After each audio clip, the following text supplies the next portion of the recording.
आज के लेक्चर में हम स्टडी करेंगे isothermal and adiabatic equation of an ideal gas. तो सबसे फर्स्ट टर्म है यहाँ पर आइसोथर्मल इक्वेशन। आइडियल गैस के लिए इंपॉर्टेंट है यहाँ पे कि हम डील कर रहे हैं आइडियल गैस के साथ। जब आइसोथर्मल इक्वेशन होगी या आइसोथर्मल कंडीशन के ऊपर, आइसोथर्मल का मतलब टेम्परेचर क्या रहेगा, कांस्टेंट रहेगा। तो आइडियल गैस इक्वेशन क्या होती है? According to ideal gas equation PV किसके इक्वल होगा? Mu R T. म्यू भी कांस्टेंट है, आर भी कांस्टेंट है, टेम्परेचर भी हमने क्या कर दिया, कांस्टेंट कर दिया। तो आइडियल गैस की आइसोथर्मल इक्वेशन क्या होगी? PV is equal to constant. PV is equal to constant. ये आइसोथर्मल इक्वेशन हो गई फॉर एन आइडियल गैस। तो ये हमारी थी आइडियल गैस इक्वेशन। जब इस आइडियल गैस इक्वेशन को हम आइसोथर्मल कंडीशन के ऊपर स्टडी करते हैं तो ये इक्वेशन किस में कन्वर्ट होगी? PV is equal to constant के अंदर। अब हम देखते हैं एडियाबैटिक कंडीशन के अंदर। तो एडियाबैटिक के अंदर सबसे पहले हम स्टार्ट करते हैं फर्स्ट लॉ ऑफ थर्मोडायनेमिक्स से। फर्स्ट लॉ ऑफ थर्मोडायनेमिक्स से आ गया D Q is equal to D U plus D W.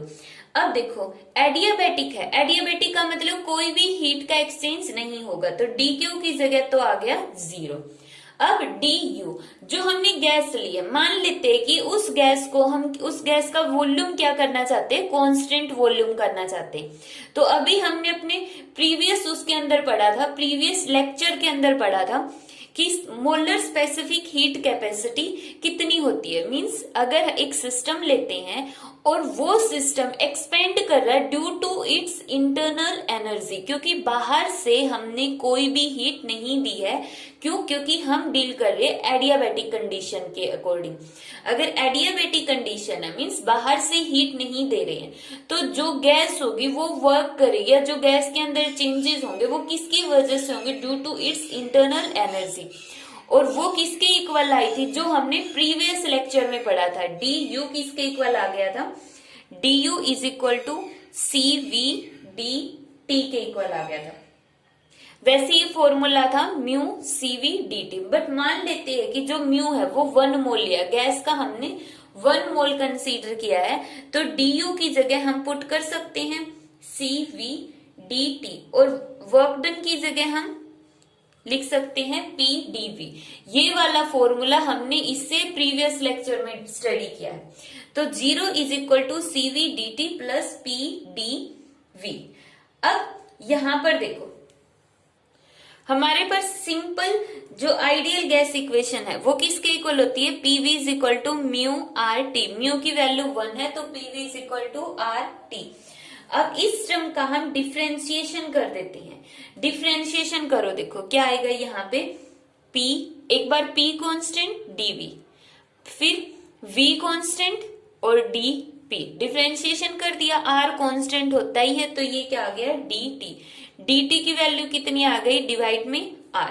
अब यही वैल्यू यहाँ पे पुट करो, CV। dt की वैल्यू यहां से उठा के डायरेक्ट इसके अंदर पुट करते हैं हम, कितनी आएगी?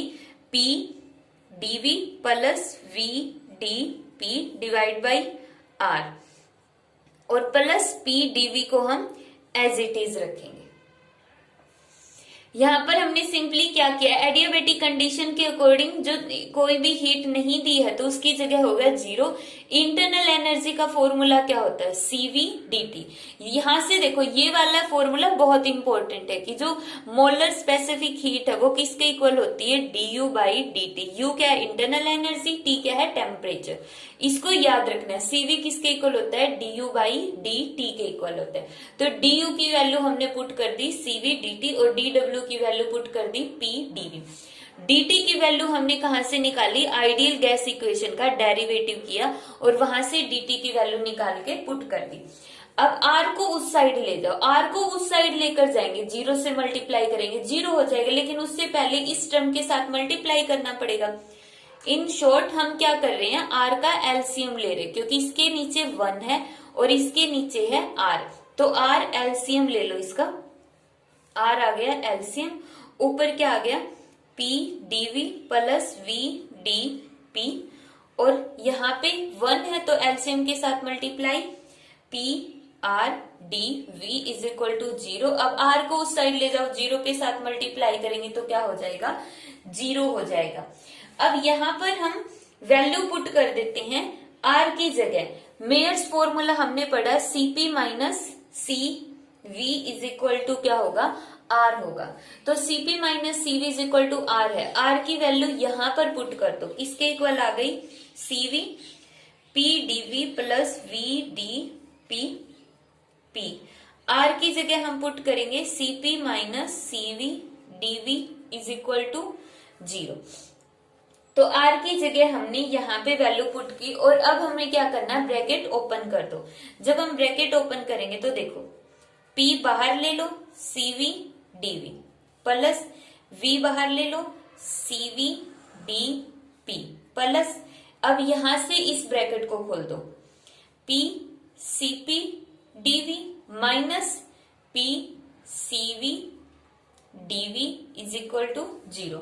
जो टर्म कैंसल हो रही है कैंसल करो, ये दोनों term first term and last term एक दूसरे को क्या कर देती है, यहाँ पे कैंसल कर देती है। तो फर्स्ट और लास्ट टर्म कैंसल होके हमारे पास इक्वेशन बन गई ये वाली, लिख लेते हैं P CP dv plus V CV dp is equal to आ गया 0 के इक्वल। अब हम क्या करेंगे, डिवाइड कर देंगे, पूरी की पूरी टर्म को डिवाइड करेंगे। किससे डिवाइड करेंगे, दोनों टर्म्स को लगा लो या फिर दोनों साइड लगा लो, क्योंकि जब भी हम कोई भी इक्वेशन में चेंज करते हैं लेफ्ट राइट दोनों साइड वही चेंज करते हैं। तो यहाँ पर क्या चेंज किया हमने, दोनों साइड हमने डिवाइड कर दिया CV PV से, यहाँ पर भी CV PV से। अब यहाँ पर तो 0 है, कोई फर्क नहीं पड़ेगा, दोनों ही। अब यहाँ पे इस पूरी टर्म को डिवाइड किया, मतलब दोनों को अलग अलग भी डिवाइड किया है, तो कितना आ जाएगा, P CP DV divide by CV PV plus V CV DP, और डिवाइड में पूरी टर्म CV PV, और ये 0 एज इट इज, V से V कैंसल, CP से CP कैंसल, यहाँ पे क्या कैंसल होगा, P से P कैंसल हो जाएगा बस, और क्या बच गया, CP बाई CV। अब यहाँ पर जो CP बाई CV होता है, जैसे मेयर्स फॉर्मूला में हमने पढ़ा CP माइनस CV किसके इक्वल था, R के इक्वल।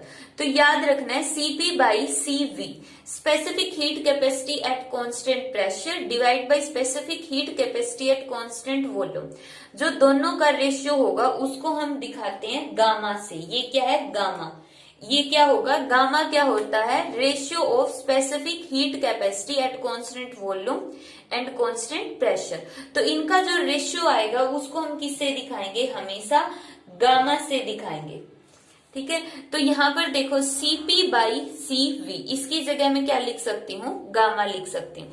तो CP बाई CV की जगह लिख दो गामा, और यहाँ पे आ गया DV by V plus DP by P is equal to 0।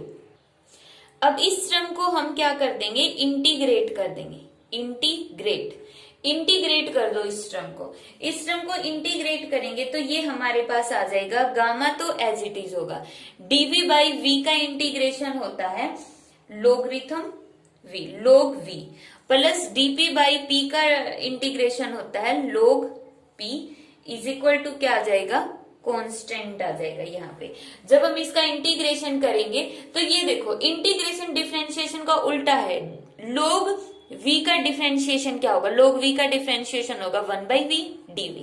ठीक है, यही आ गया देखो। ठीक है, तो 1 dv बाई v का इंटीग्रेशन हमेशा क्या होता है, log v, dp by p का log p। तो ये इक्वेशन आ गई। अब इसको हम क्या ऐसे लिख सकते हैं, log मैथ्स के अंदर हम पढ़ते हैं कि जो m log n होता है, m log n, उसको हम लिख सकते हैं log n की पावर m। जो ये पावर होती है ये अगर हम log से बाहर लेंगे तो आगे आ जाएगी, log के अंदर लेंगे तो ये जो जिस भी क्वांटिटी का log लिया है ये उसकी पावर बन जाएगी। तो ये मैथ्स का फॉर्मूला है जो फिजिक्स में कुछ कुछ जगह यूज होता है, तो ध्यान रखना है। m log n किसके इक्वल होता है, log n की पावर m। तो यहाँ पे अगर गामा को मैं अंदर लूंगी तो ये v की पावर बन जाएगा। गामा को अगर मैं अंदर लूंगी तो ये किसकी पावर बन गया, v की पावर बन गया है। और प्लस यहाँ पे क्या आ गया, log p is equal to constant.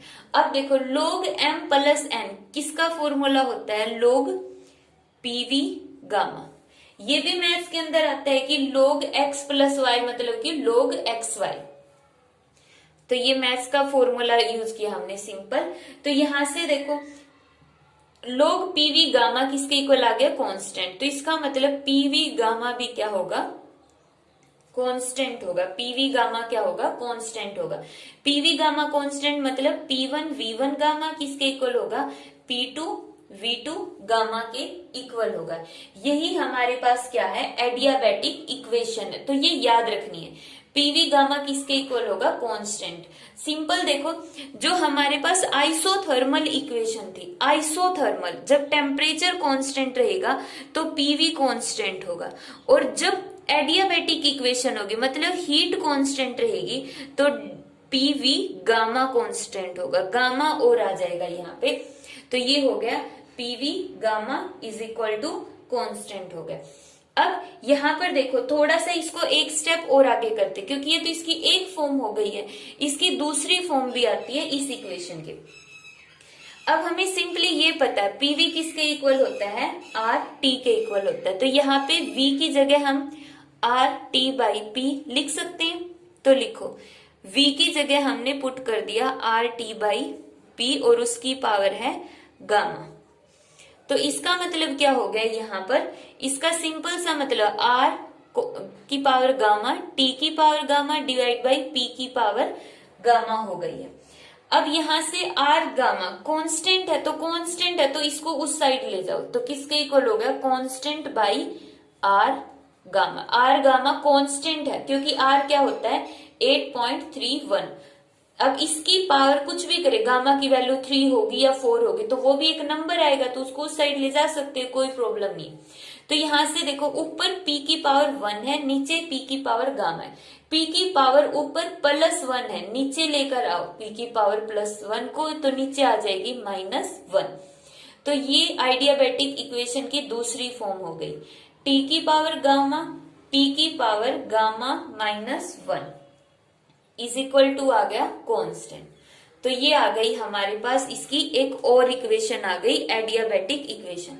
तो देखो आइसोथर्मल में तो सिर्फ एक ही इक्वेशन होती है, लेकिन एडियाबैटिक के अंदर एक ये इक्वेशन हो गई, एक ये इक्वेशन हो गई।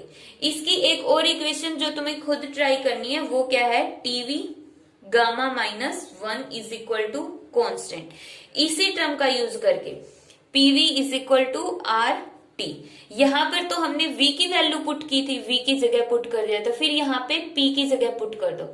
p किसके इक्वल होगा, आर टी बाई वी। तो उस टाइम पे यहाँ पे आ जाएगा टी वी, v की पावर गामा -1, ये टर्म आ जाएगी हमारे पास कांस्टेंट। तो ये तीनों ही इक्वेशन किसकी होती है, एडियाबैटिक इक्वेशन होती है। तीनों हमें याद होनी चाहिए, सबसे मेन ये इक्वेशन याद होनी चाहिए, क्योंकि ये दोनों तो हम इस इक्वेशन से बना सकते हैं। तो इन इक्वेशंस का हम नेक्स्ट लेक्चर के अंदर यूज करेंगे।